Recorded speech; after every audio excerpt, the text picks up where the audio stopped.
D5 Hindi channel में आप सबका बहुत बहुत स्वागत है। तो आज चलते हैं हम कबाब की दुनिया में। आ गया मुंह में सबके पानी। भारत के बारे में प्राचीन काल से ही कहा है कि वह देश है जहां दूध और दही की नदियां बहती हैं। दूध और दही, मक्खन, घी समृद्धि के भी तो प्राय हैं। कहने की आवश्यकता ही नहीं कि भारतीय भोजन में इनका प्रयोग कई व्यंजनों में होता है। जहाँ तक दही की बात है, इसका उपयोग लगभग हमेशा अलग तरीके से हर जगह हुआ है।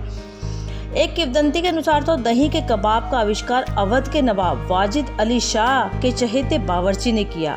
मांसाहारी कबाब खाते खाते नवाब शाह कुछ नया पेश करने की फरमाइश करने लगे। कच्चे केले, कटहल, जिमीकंद, मसूर की दाल और अरबी के साथ प्रयोग पहले ही किए जा चुके थे। अब आया दही का नंबर। इस कबाब को बनाने के लिए पहले पतले कपड़े में बांधकर उसका पूरा पानी छाना गया। फिर जरा सा चावल का आटा मिलाया गया और उसकी टिकिया बनाई गई। फिर उसके भीतर भुना हुआ प्याज, अदरक, धनिया, पुदीना, किशमिश और को भरते गए, जिस तरह शामी और शिकमपुर कबाब में भरे जाते हैं। फिर इनको सूजी में लपेटकर तवे में जतन से सेका गया। अच्छे दही के कबाब की कसौटी भी तो यही है कि मुंह में डालने पर एहसास ही ना हो कि दही कच्चा है। कुछ लोगों का कहना है कि नाम भले ही कबाब है, इसका इजाद तो उन समृद्ध हिंदू परिवार की रसोइयों में हुआ जहां मांस मच्छी से परहेज किया जाता था, पर जायकों से नहीं, और उन जायकों का आनंद भी लेना चाहते थे। इसलिए व्यंजनों में उन्होंने कबाब को शामिल किया।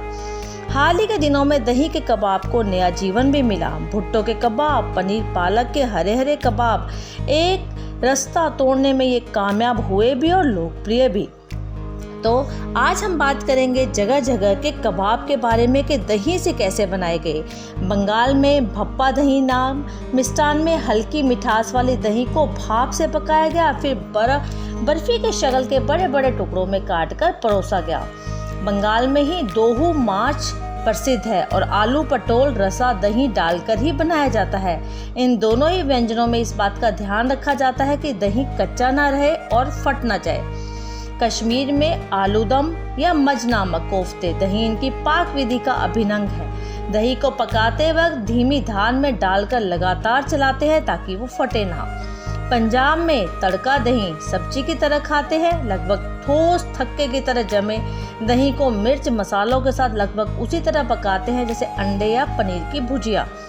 तमिलनाडु में सूखी लाल मिर्च को मसाले वाले दही में सुखाकर तलकर खाते हैं, इसमें भी दही पक ही जाता है। उड़ीसा में दही वाले बैंगन खाएं और ठंडे किए जाते हैं, फिर इससे भी दही को पकाया ही जाता है। तो ये है दही के अलग अलग कबाब, दही के अलग अलग रूप और उसको कैसे पकाया जाता है। रास्ता चाहे अलग अलग है पर स्वाद बड़ा ही निराला है। तो नवाब वाजिद अली शाह ने जो सबके लिए दही के कबाब सिर्फ एक शाहजहां के डिमांड पर बनाए थे, आज वो घर घर में लोकप्रिय हुए हैं। अगर आपके भी मुंह में पानी आ रहा है तो जल्दी जाइए और कबाब लाइए। अगर वेजिटेरियन है तो वेज कबाब, अगर नॉन वेजिटेरियन है तो नॉन वेज कबाब। चॉइस आपकी है कि आप कौन सा कबाब चाहते हैं, पर दही का उसमें मिश्रण आपको और ये वाला आर्टिकल आपको हमेशा याद आएगा।